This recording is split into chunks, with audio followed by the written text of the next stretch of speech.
What is good, YouTube? I'm back with another video, back with another banger. As just seen by the title and the thumbnail, I'm going to be explaining to y'all how I'm able to afford a Dodge Charger RT 2021 Daytona at the age of 21. It's kind of dirty right now because I haven't been asleep, y'all. So I drove from Houston to Dallas. Well, Houston to a little town called Lufkin to Dallas, and back to Lufkin, back to Houston. So I just made it back. It's the next day, 10 o'clock in the morning. So if I'm kind of low energy, that's why. But anyway, yeah, let's get into the video. So I'm gonna get into the car and explain, but I'm gonna show y'all a little overview of the car. This is a 2021 Dodge Charger RT Daytona edition. If y'all don't know the difference, a Daytona is really just a trim kind of package, like I just get a different interior. Really nothing performance wise.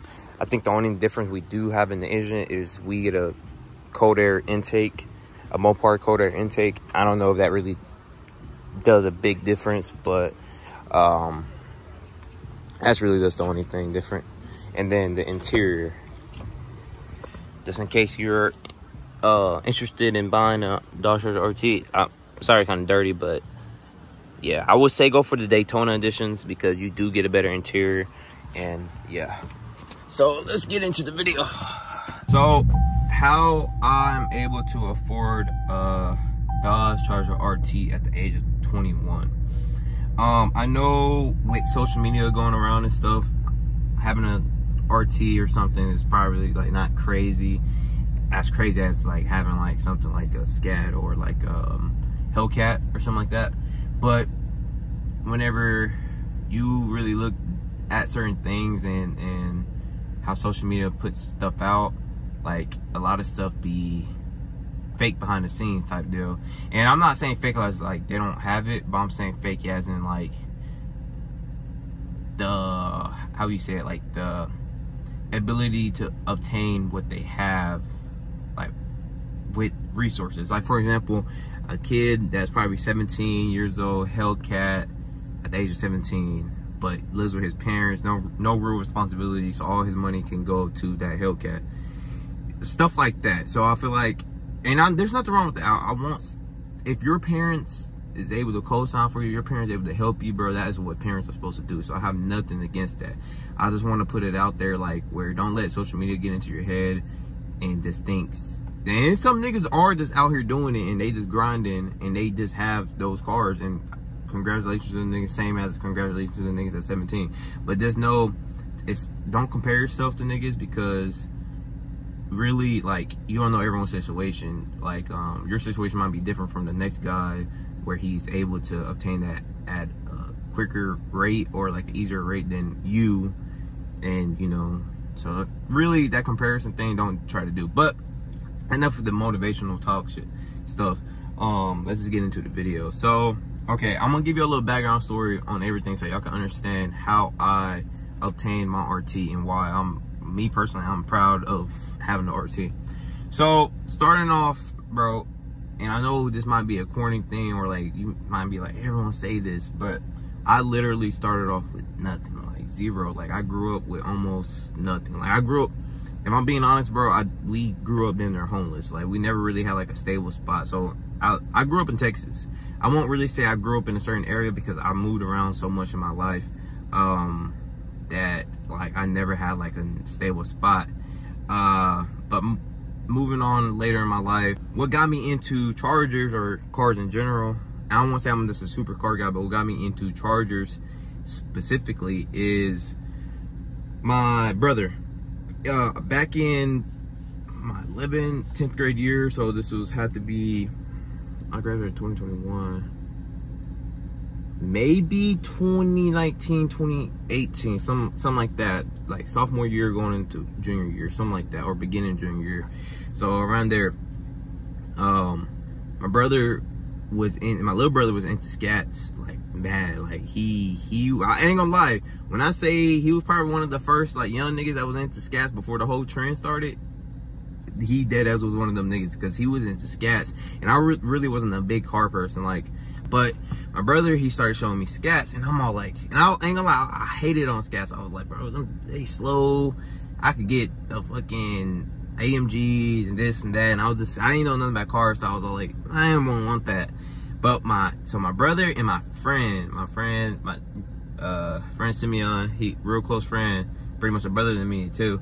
He was into scats too, and so I started looking at them. I was like, all right, they kind of hard. And I'm talking about, like, when I say these two niggas were like into scats so much, like this nigga Simeon would go to sleep and like he could hear, like literally, I'm not even joking. One time we was coming from Houston back to Lufkin, this nigga would wake up and hear like scat, and I was like, what the hell? And so I didn't really know the different trim levels. I saw a Charger and I thought every Charger was what it was, but I started understanding the trims and all that. So going into my junior year, okay, starting off in like my junior year or something like that, I had a like 2006 Cavalier. I loved it, bro. AC was cold, but I sold that. I gave it to my little brother, and I moved up to an Impala, which the Impala I paid off. That was like the first car I paid off. Like the Cavalier, I paid, I think, like $500 for, but the Impala, I think I paid like $3,000, but I did payments on it from a little Mexican guy that used to fix up cars. And the the Impala, I love, bro. 2006 Impala blue, man, it was like real nice. I loved it, but the transmission blew on me. And so after the transmission blowing on me, this is at this moment, I think I'm just now graduating or something like that. Something along that. I can't really remember the timeline. But transmission blew on me, and I'm all like, damn, I need a car because, you know, I'm around 18, I think 18 or something like that, 18, 19. I'm like, damn, I need a car. And so with the transmission blowing, I was able to still sell the car for like $700, $800 or something like that. I was hurt, and the rest of the money I really saved up. I saved up and I put two grand down on Camaro 2015 Camaro LS, and this was a V6 Camaro. And mind y'all, I didn't really know anything different from like V6 and V8s and shit, stuff like that. So when I'm getting in my Camaro, I'm thinking like, oh yeah, I got a Camaro, because no one in my family for real like had a Camaro. So I'm all like, oh yeah, I got a Camaro. So that's when I learned how toxic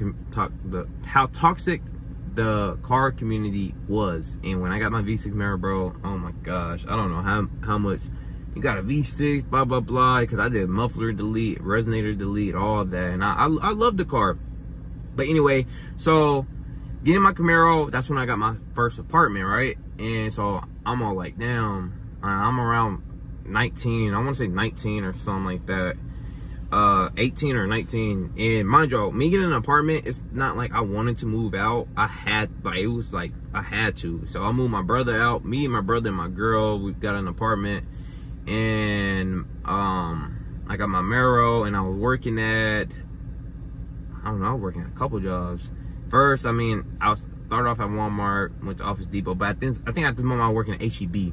So I was working at HEB, Camaro, I was paying like $534. They hit me with like a 24% interest rate. I didn't know what interest rate was, but real high interest rate. And to be honest, y'all, I don't know how I did it, low key. Like, now me thinking about it, like I ain't never missed a payment or nothing like that on a car or my apartment. But now me thinking about it, like the money I was making from HEB, I wasn't working full time, dog, and I was still able to pay stuff for real. And yes, I had my brother and my girl, but my brother really didn't work for real, and then my girl, we split a lot of stuff, but main bills was like on me. Like, if something wasn't getting paid, bro, I was paying it. Like, so main stuff was on me. I mean, yeah, my girl helped, but like they would tell you now, like I made sure everything was getting paid some way. So anyway, Camaro, I got the Camaro LS. I made my first video right here about me buying my Camaro. And then so my apartment, and so come on, I think the year after when my lease is up, we moved to Houston, right? I moved to Houston for the first time. Oh, okay, I'm getting ahead of myself. So working at HEB, I moved to trying out for the bar for tugboats. If y'all know what tugboats are, then go look it up. I didn't get that job. And so I came back, and this is the first time me hearing about the refineries. If y'all know what refineries are, look it up, because I didn't know what refineries were until I was like 19 or something like that. And so first time hearing about refineries, my homeboy Simeon, he put me on. He was all like, hey bro, it's a lot of work. I was working 13 days on, 1 day off, dog. And this is, I'm keeping in mind, like, I want to scat. My main goal was a scat. And so I was like, I want to scat. And so I was working 13 days on, 1 day off for 3 months or something like that. So with working in refineries, it's like turnaround. So you have one big job for like 3 months that you stay on. But how turnarounds work is, you got your peak season, then you got your down season. Your down season is usually in the summer. So I didn't like how it was inconsistent. So anyway, I get onto a company called Total Safety. I moved to Houston. I switched into, I'm all like, damn, I'm still paying my Camaro.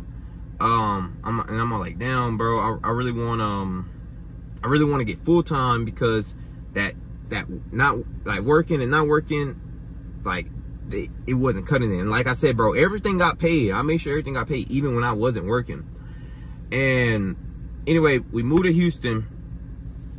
Get an apartment out here in Houston, and this is closer to my job anyway to begin with. And so I move into the shop that I'm working at currently now. We be working 60, 75 hours a week. And I still do that now, like 60, 75 hours a week. And working at the shop, I'm saving up money. Well, saving as much money as I can, because I'm still paying my car note, insurance. On my Camaro, I'm paying. So on my Camaro, I was paying, still trying to save up, but paying insurance, car note, and rent. My rent like 15. Car note and stuff like that is like $530, and the insurance like $430. So as much as I could save, because I'm still thinking to get the scat. And so I moved into the shop November of 2023, which was last year. And then so I was like, next year I'm going to get a scat. At this moment, I'm all like, well, I'm so cool with the RT. I didn't get what I wanted, but I won't really. A lot of people would say like you settled for something, but I won't really say I settled. I just noticed like it's just something I wasn't comfortable with, and that's just me personally. I wasn't comfortable with getting the scat. So moving on to next year of March of 2024, I was looking around trading in my Camaro, but with my Camaro, I had some negative equity on there. And like I said in my previous videos, I don't recommend anyone rolling over negative equity. But with me, I seen it better for me to roll over. Well, I mean, I could have saved and stuff, but I was all like, bro, I want this car, whatever.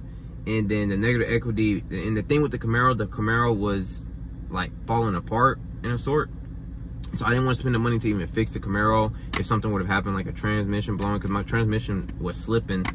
And so I felt that it was slipping, but I was able to trade it in still and get the Daytona. So coming into March, I put like $2 grand down, and by trading my Camaro, and I get my Daytona, and pretty much the rest is history. And I'm now making YouTube videos for it. So anyway, to break it down, the way I'm able to afford the Dodge Charger RT is pretty much just working. I literally work like all the time, and I work probably like 60 to 70 hours a week in peak season right now. And then of course peak season will cut off, and it will you will be at your regular 40s. How much I make hourly is $18 an hour in the shop. Yes, I know it's crazy, because y'all probably all like, well, you shouldn't be, whatever y'all gonna say. But like I said, I haven't missed the payment on the car, and everything, all my other bills are paid. So, and I still make YouTube videos, and that's what it is. Because, and like I said in my other videos, it's paying off. Like literally, probably by next month, I will be getting paid from YouTube. I will be monetized by next month. And so at that point, like, I knew going in here, like going in getting this car, like it's not only that something I really wanted, but it was something that I've seen as an investment, probably not an investment that is like the smart investment or like an investment at all in y'all eyes, but it didn't working out for me. And like I said, I don't have no problems paying it. Even when I was on 40 hours, I still didn't have a problem paying it and still paying my rent and stuff like that. I mean, there's probably some stuff we can't do, like as in like going out and stuff, but shit, I'll be focused on YouTube anyway, and so I'll be making anything work. But yeah, that's how I'm able to afford a Dodge Charger RT. Like I said, I know I gave y'all like, how many, 60 minutes. I know I gave y'all a little background story. I just wanted to break it down. And yeah, if you're looking for a RT, me personally, I wouldn't take the route I took unless you're 100% comfortable with it. And then, I mean, do you? But the best thing to do is to save and put down money, or and like and yeah, and be straight. But overall, I love the car. Haven't had no problems at the car. I do gotta put some washer fluid in. But yeah, like I've always been a person that will grind and get what I want, like whatever it means. Like I'm gonna get what I want. We're gonna end this video right here. If y'all like the video, leave a like, comment, subscribe. If y'all want more videos like this, let me know down in the comments. We are almost at 2K subscribers, so help me get to that. And yeah, let's run this video up. And if y'all have any comments or any questions down in the leave it down in the comments section below. And yeah, and if you are, I pray that you get, if you are looking for RT, looking for Scout, looking for Hellcat, I pray that you get it. And yeah, I'm out.